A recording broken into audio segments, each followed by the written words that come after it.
Hello, Sid. Thanks for coming on. You worked at a data science, AI, ML consultant, and now as a senior machine learning engineer at Anaconda Incorporated, with a background in computer science from Arizona State University and machine learning specialization from Stanford. Your work includes funding next-gen AI solutions, automating clinical documentation to save $20 million in costs, creating educational tools that secured $1 million in funding, and deployed ML models to improve size prediction, accuracy, and drive 1 million ARR. Happy that you're here. Thanks for coming on. Great to be here, man, and happy to answer whatever questions you have for me. Awesome. Maybe you can give like a 1 minute overview of where you're currently at. So what I'm doing right now is I'm currently, as you mentioned, working as a machine learning engineer at Anaconda Inc. Anaconda is a company that creates Python packages and helps companies all across the world set up their Python environments. And I'm currently over there working on some open source generative AI packages that are yet to be released that are going to help companies at scale launch and deploy their Gen AI applications. So that's what my main area of focus is. Other than that, I also have my own consultancy company, Next Gen AI Solutions, where I pick up similar AI projects across different industries. Awesome. So you're doing both right now.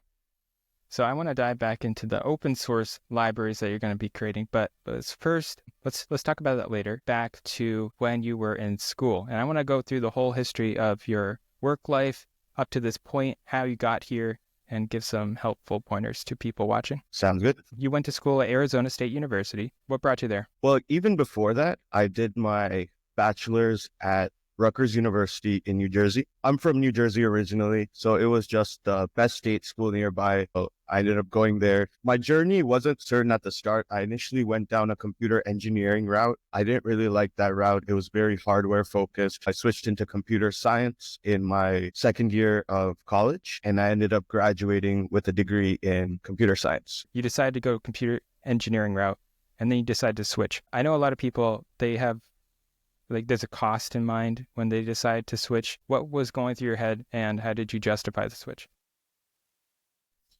The main reason for me to justify that switch was alignment with my skill set and end career goals. Because even before starting college back in high school, I got a pretty early start in computer science because I started coding at around like age 13, 14. Oh, wow. And I noticed as I got further down that engineering route, it was going farther and farther away from my true skill set, which was in math and coding. And even though there may be a cost associated with that, I think that cost is actually less long-term, because if you make that switch early on in school, it's a lot better than going into a career that you don't like and having to switch later down the line, which should cost way more.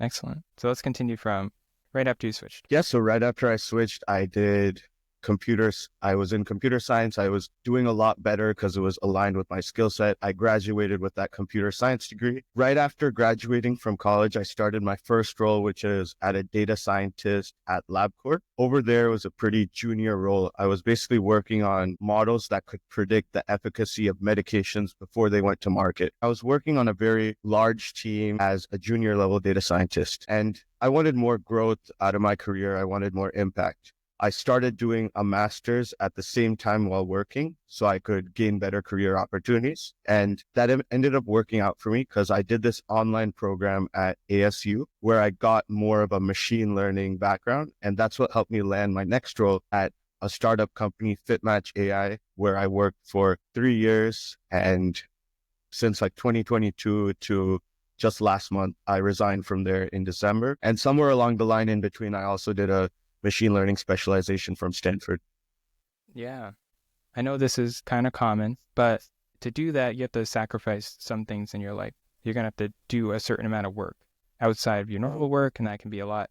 Can you talk about how much work that was and what your life was like during that period when you were trying to get ahead and you had to put in this extra work?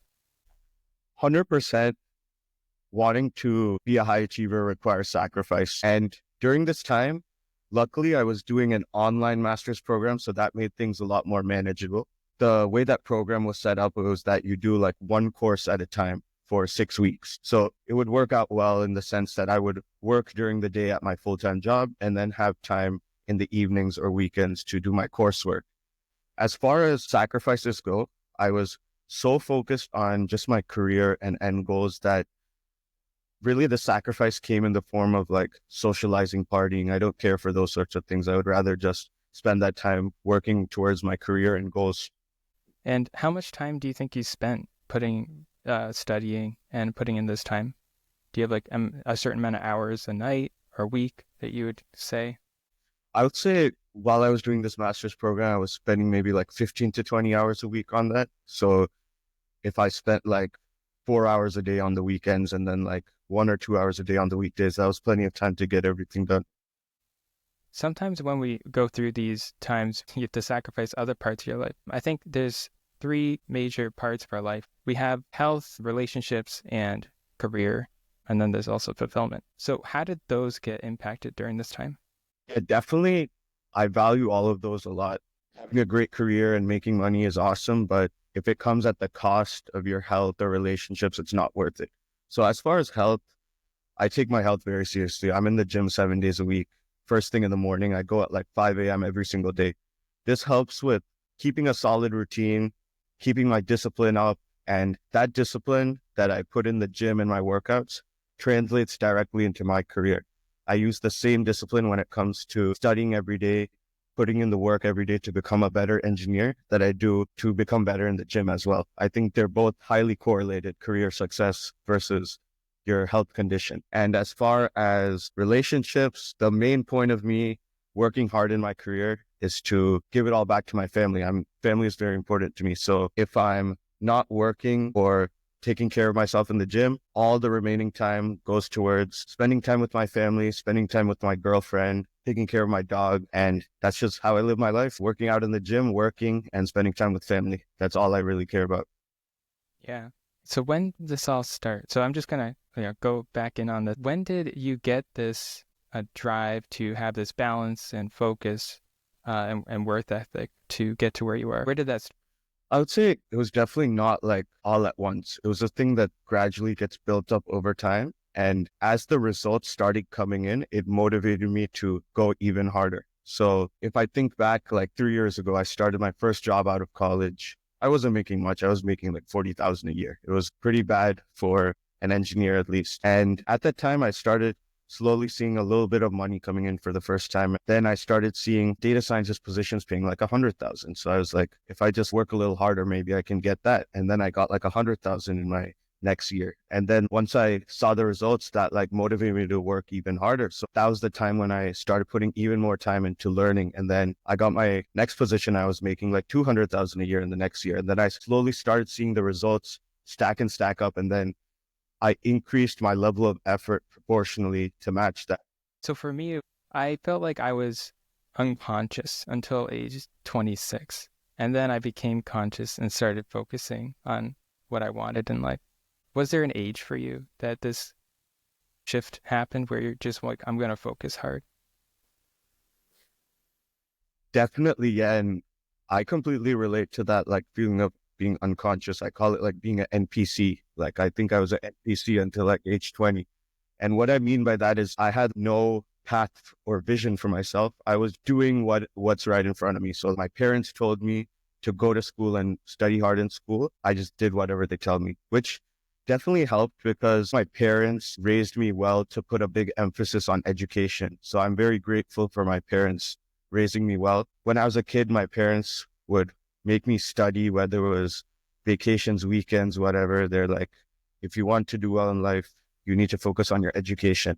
And I hated it when I was a kid, but looking back at it, I'm grateful that they instilled those values in me. Because of that, I became so good at math and coding when I was young. And then by the time I became like conscious at like age like 18 or 19, I think that's when I started building my own path for myself. I already had those strong skill sets built that I could apply in my career. So I'm very grateful. I think taking time when you're younger to build the skill sets in the front end will pay huge dividends in the back end. All that time I spent when I was like 13, 14, 15, 16, I was like coding in my bedroom, making no money. At the time, I loved to play video games. So I would like code mods for Minecraft and like the various games I was playing at the time. And like at the time, you don't think anything of it. But now like 10 years later, I'm like, wow, all that stuff I did when I was younger is paying dividends in the future. I think that coincided also with being out of the house, going to college, experiencing being independent for the first time, which made me more conscious of all the paths I could take and all the different careers and what is most important to me.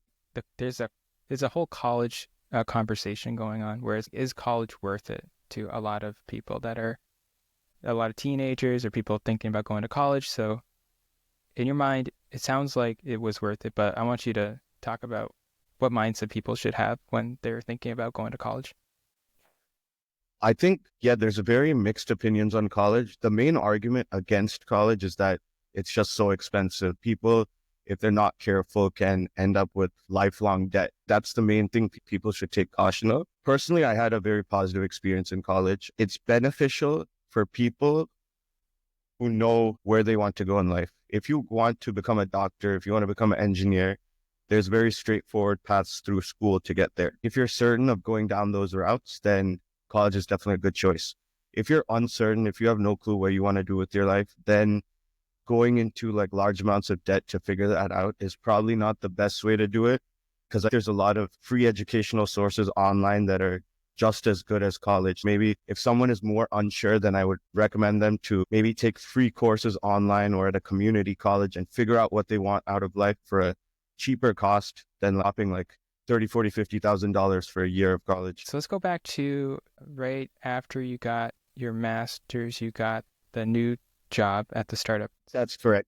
That was definitely a huge change in my life at that point in time. I changed a lot of things because before that, I was living in New Jersey with my parents still working at LabCorp as a data scientist. And around that time when I got my master's, I got this amazing opportunity to work as a founding engineer at a startup, FitMatch AI, which was a huge risk because it was an early stage startup. Startups, of course, are fundamentally risky because they could go bankrupt at any time because they're not generating profit. So I got this call, but at this time in my life, since I was so early on in my career, I felt like taking that risk was good for me. So I pretty much left everything I knew in life behind and started fresh. I moved to Miami all by myself to work for this startup as a founding engineer, completely uncertain. And this was a huge risk and a scary moment in my life.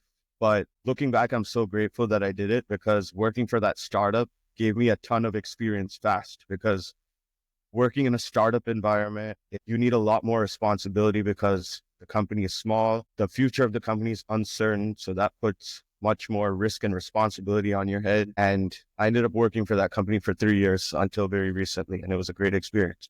Wow. So for people that are unfamiliar with startups, companies, can you talk about the benefit of going a startup versus medium-sized, maybe large company, and how like equity plays in? Sure. I'll talk mainly and focus to the tech world because that's where I have the most experience. Typically, most people, you can either go the big company route, get a FANG job at like Facebook, Apple, Google, one of those companies.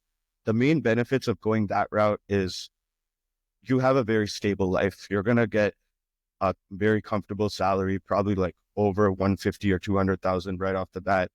You get all the benefits of insurance, PTO. You're going to live a comfortable life. The benefit of a startup, on the other hand, if you're like me and you're more of a risk taker and want more of an upside, that's where startups can be a benefit because startups aren't going to pay you as much cash as like Facebook, Apple, Google, but they are going to give you equity. And that's where the risk plays in. Because if you're making less money upfront, but more of that in equity, then as the company grows and maybe eventually gets more funding or exits, you could end up making several 100,000 or million when that happens because of your equity stake. So that's the main trade-off between startup and established. For my personal values, I've definitely enjoyed and aligned more with startups than like established companies. So you were at the startup for 3 years. What made you decide to leave and move on to your next venture? So while I was working at the startup, right, it was a good job.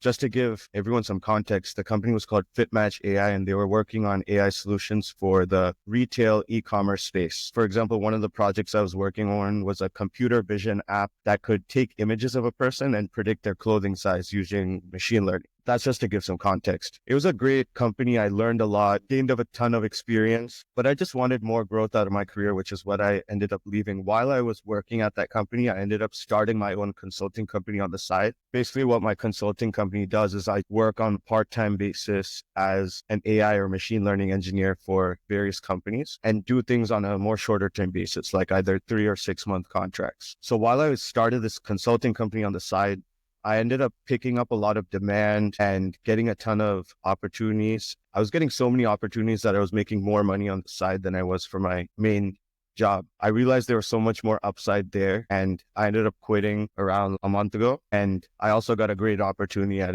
another company called Anaconda, working on some projects that I was more interested in, which also played a part in why I quit. All right. So you made that pivot, and now you're working at Anaconda. What do you think your split is right now in terms of time? Well, definitely during the week, my full-time job takes the standard 40 hours per week. And then other than that, I work on my own business during all the free hours during like the evenings, weekends, early mornings. Okay. And why not just do your consulting work full time? Well, mainly I like the stability aspect of having a full-time role because these consulting projects come and go. They can last just a month and then I have like no income next month, or they'll last for 3 months and then end, and then I have no income after that. So I just like having that income stability. Tell me about Anaconda. What got you interested? That it was like open source projects or Yeah, I think one of the things that really excites me about the projects I work on are one, like generative AI is one of the most booming industries right now. Aside from that, the manager that I met at Anaconda, I met him because he's also living in Miami, and he told me about some of the Gen AI projects they were working on. And they just interested me so much that I wanted to join his team. The projects I've been working on over at Anaconda, they're not released to the public yet, but they're going to be really amazing once they are. I'm working on some open source packages that's going to allow anyone to build and deploy agents without having to worry about all the technical aspects of deployment. So it's essentially going to make things a whole lot easier for developers to deploy agents. there you go. You heard it here. So it's gonna make your life easier when you're building agents. Anaconda open source projects will be hopefully released within the next like 1 or 2 months. Wow, that's awesome. That's exciting. Okay, this is where you're at right now. Do you want to give any more details about your life, maybe where you're at right now? Yeah, as far as like the future goes, where I'd like to take my career in the future is keep growing in the machine learning AI space, because my industry, the AI space, just has so much upside and growth right now that I'm very happy with where I'm at and plan to just keep growing in this space. I want to hopefully grow my consulting business to land bigger and better projects. If I can work with really big companies, then I can land even bigger projects and hopefully make that my full-time source of income. So that's my goal within the next couple of years. Do you have any advice for anyone listening that is trying to determine their career path, where to go, what to do? Maybe they're interested in tech. What ideas do you have? There's a really interesting like diagram I've seen floating around the internet. It's a Venn diagram where they say your passion is one side and the opportunity is the other side. And I think the optimal career for someone who's in that situation is to find something in that intersection of passion and opportunity. What I mean by that is people always say chase your passions. I don't completely agree with that, because your passion isn't always going to be a very stable career. Like my passion outside of my career is working out and fitness, but that's not as lucrative as a career as where I'm at. So I don't want to chase that passion. The other side of the Venn diagram is the opportunity. What is the size of the market? What kind of salaries or opportunities are there for people in that field? And for me, I'm interested in AI, coding, math. There's also a ton of opportunity in the AI space. So that's where I found that intersection in the Venn diagram. I love journaling a lot. Just pull out a journal, draw out a Venn diagram, write out like some industries that have a ton of opportunity, write down your skill sets that you're interested in and good at, and then look for industries and career paths that fit right in that intersection. Yeah, I like that. All right. So do you have any personal projects, courses, anything that you want to share with anyone? Yeah, anyone watching would like to connect with me. The best places to connect with me are either like Instagram or LinkedIn. I'm very active on those platforms. Instagram, my username is Sid X Sriram, and then LinkedIn, same everything Sid X Sriram. I work with individuals to help them with career coaching as well as fitness coaching if anyone is interested in that. So feel free to reach out if that's of interest. Great. Yeah, and those links will be in the description below. Excellent. Thanks for coming on, Sid. Appreciate talking. Hell yeah, man. It's awesome, Dominic.